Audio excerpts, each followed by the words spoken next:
दर्शकबिन बिचारी कान्छीलाई पनि जीवनभर पीडा रोदन अनि विभिन्न समस्याहरूले कहिल्यै पनि छोडेन।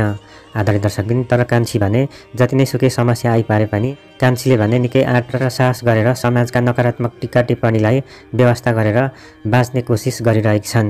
आदरणीय दर्शकबिन सागरलाई भने कान्छीले जसरी भए पनि खोजेर भेट्छु भनेर घरबाट हिँडेकी छन्। आदरणीय दर्शकबिन कान्छीले भने सहरको चारैतिर आफ्नो श्रीमानलाई नभेटेपछि जङ्गलमा भेटेको सपना देखेपछि आत्तिँदै बिउजिन्छन्। कान्छी भने आत्तिँदै बिउजेको देखेर कान्छीका देवर र दाई पनि आत्तिँदै कान्छीतर्फ जान्छन्। कान्छीको कुरालाई सहमत गरी सबैजना जङ्गलतर्फ जान्छन्। आदरणीय दर्शकबिन के कान्छीले अब सागरलाई भेट्लिन् त? दर्शकबिन आजको भिडियो निकै इन्ट्रेस्टिङ हुनेवाला छ। सोही कारणले गर्दा भिडियोलाई भने अन्त्यसम्म हेर्न नभुल्नुहोला।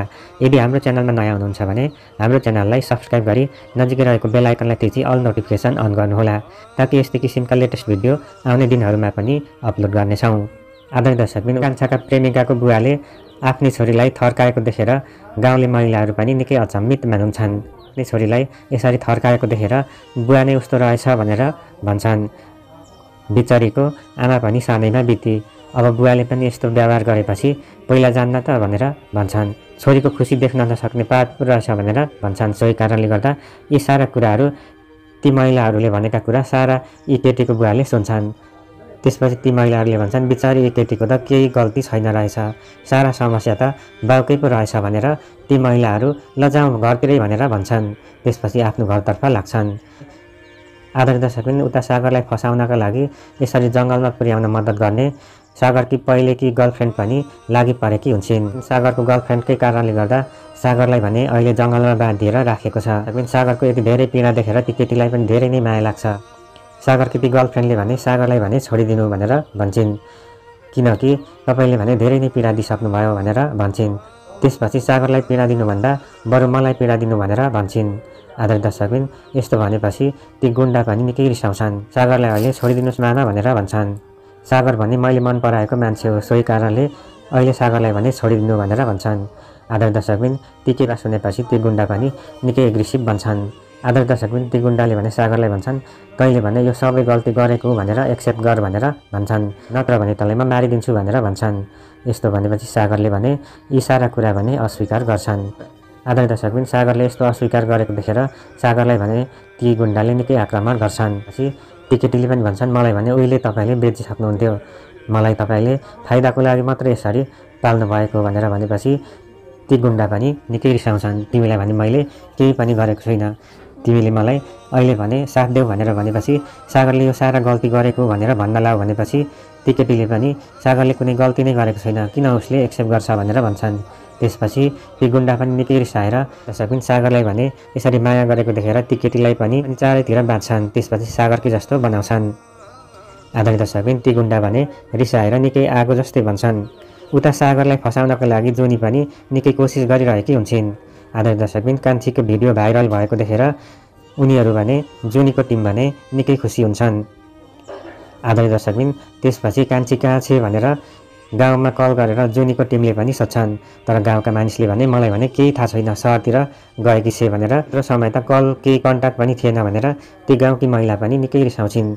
हामीलाई भने कान्छीको बारेमा केही पनि थाहा छैन, सागर मर्यो भनेर क्रिया पनि गरिसकेको हो भनेर कुरा बताएपछि ती जोनी पनि निकै खुसी हुन्छन्। मैले भने खुसी हुने खबर सुने भनेर उनी पनि निकै खुसी हुन्छन्। अब कान्छीलाई भेटेर जसरी भए पनि मार्ने भनेर ती जोनीको पनि योजना रहेको छ। आदरणीय दर्शकबिन उता कान्छो भने आफ्नी प्रेमिकालाई सम्झेर सम्झनामा निकै तडपिएको देखेर आमा पनि निकै पिरोलिन्छन्। त्यसपछि कान्छा तँलाई के भयो भनेर भन्छन्। त्यसपछि कान्छोले पनि केही भएको छैन भनेपछि आमाले चाहिँ सारा कुरा बुझिहाल्छिन्। तँ भने अस्ति सारा गनायो भनेर भन्थिस्, यस्तो नराम्रो भयो भन्थिस्, अहिले भने त्यही केटीलाई सम्झेर निराश बन्छस् भनेर भन्छन्। त्यसपछि ती आमाले पनि फोन गरेर बोल भनेर भनेपछि उसको बुवा भने त्यस्तो नराम्रो छ, सोही कारणले गर्दा मैले कल गरेको थाहा पायो भनेदेखि मलाई नै थर्काउँछ, त्यस्तो बुवाको छोरीलाई कसरी कल गर्नु भनेर निकै डराउँछन्।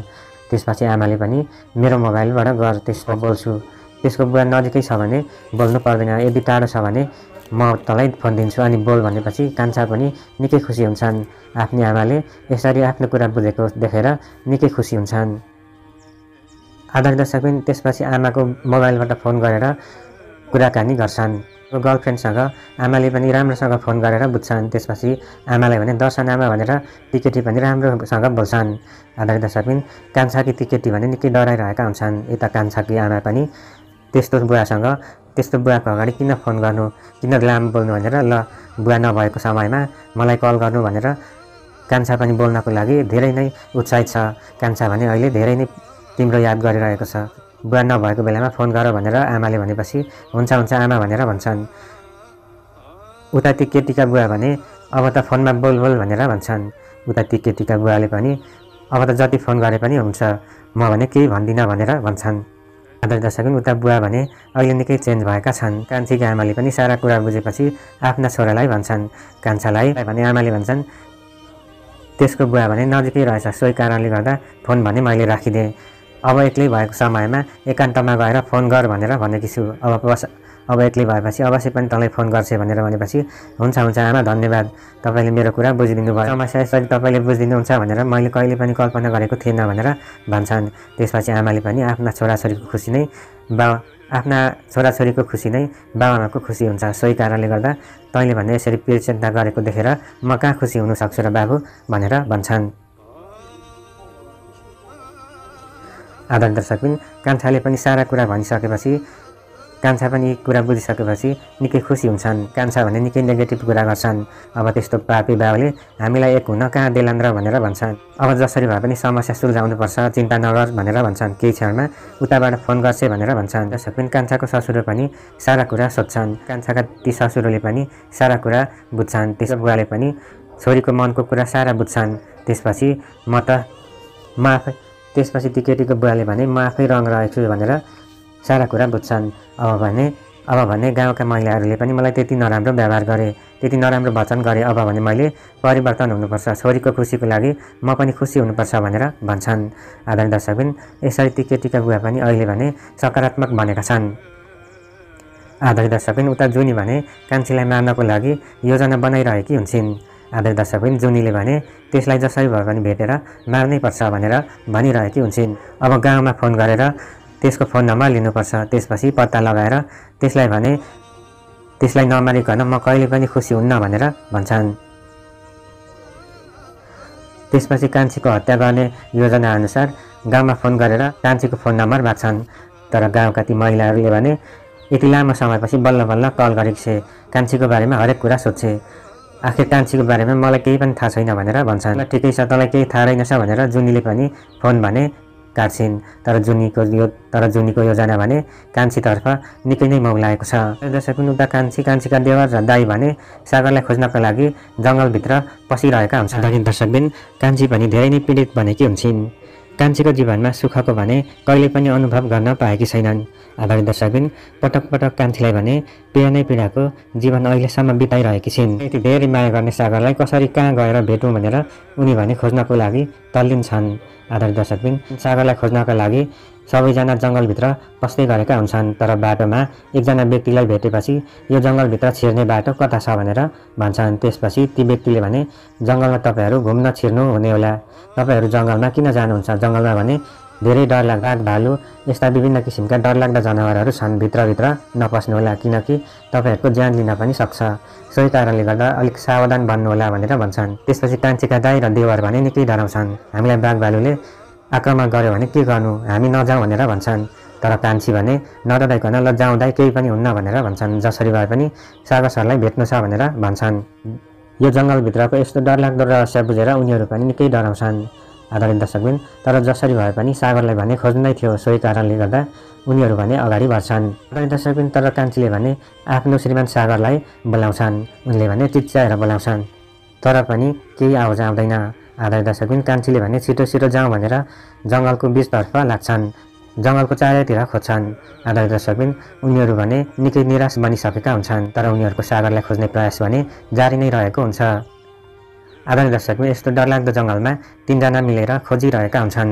दर्शकबिन उता कान्छाको ससुरो भने निकै नै परिवर्तन भएका छन्। कान्छालाई भने अब बोलाऊ भनेर आफ्ना छोरीलाई भन्छन्, अब त्यही केटोसँग तिम्रो बिहे गरिदिन्छु, तिम्रो खुसी नै मेरो खुसी हो छोरी, अहिलेसम्म तिमीलाई पापै गरेको रहेछु भनेर भन्छन्। अब भने तिमीले जे भन्छौ त्यही म मान्छु छोरी भनेर भन्छन्। यो कुरा सुनेर कान्छाकी ती गर्लफ्रेन्ड पनि निकै खुसी हुन्छन्। आदरणीय दर्शकबिन टिकेटीको बुवा पनि निकै नै परिवर्तन भएपछि आफ्नी छोरीको खुसी नै मेरो खुसी हो भनेर एक्सेप्ट गरेका छन्। आदरणीय दर्शकबिन अब भने कान्छा र टिकेटीको पनि बिहे हुने पक्की भएको छ। आदरणीय दर्शकबिन उता कान्छालाई फोन गरेर टिकेटीले भन्छन् अब भने मेरो बुवाले तपाईँलाई बिहे गर्नुको लागि तपाईँको बुवा अनि तपाईँको दाइ लिएर 2-4 जना मान्छे लिएर आउनुहोस्, त्यसपछि सारा कुरा गरेर हाम्रो भने बिहे गरिदिनुहुन्छ भनेर भन्छन्। यस्तो भनेपछि यो सारा कुरा सुनेर कान्छा पनि निकै खुसी भएका छन्। त्यसपछि कान्छाले पनि सारा कुरा आमालाई बताउँछन्। त्यसपछि कान्छाकी आमा पनि यो सारा कुरा सुनेर निकै नै खुसी भएकी छन्, किनकि आफ्नो छोरा बुहारी खुसी भएको उनी देख्न चाहन्छन्। त्यसपछि कान्छाकी गर्लफ्रेन्ड भने निकै संस्कारी पनि छन्, सोही कारणले पनि कान्छाकी आमा पनि निकै खुसी भएकी छन्। यति धेरै दुःख पाएकी केटी हो, निकै संस्कारी छे, अवश्य पनि यो कुरालाई तैँले भने कान्छा फलो गर्नुपर्छ भनेर भन्छन्। यसरी नै यो फर्मुला युज गरिस् भने जीवनभर कहिले पनि दुःख पाउँदैनस्, हाम्रो कुरा भने कहिले पनि नकाट छोरा भनेर आमाले पनि भनेपछि छोराले पनि हुन्छ भनेर भन्छन्। आदरणीय दर्शकबिन कान्छाका बुवा र आमा भने छोराको समस्याहरू नै राम्रोसँग बुझ्छन्। उता जुनी भने सागर र कान्छीको बारेमा नाना थरी कुरा काट्दै गरेकी हुन्छन् अनि नराम्रो किसिमको योजना बनाइरहेकी हुन्छन्।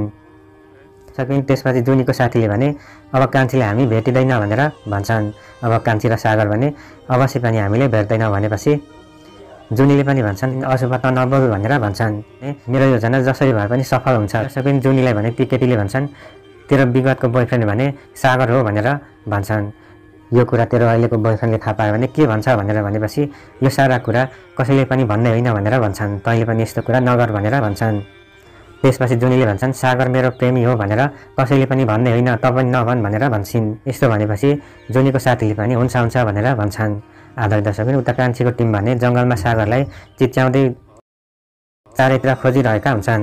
आदरणीय दर्शकबिन यति ठुलो जङ्गलमा कान्छीका दाइ र कान्छीको देवर भने खोजिरहेका हुन्छन्। आदरणीय दर्शकबिन यस्तो घनघोर जङ्गलभित्र कान्छीका दाइ र कान्छीका देवर भने खोजिरहेको अवस्थामा एक्कासी सागरलाई देखेपछि निकै नै आश्चर्यचकित परेका छन्।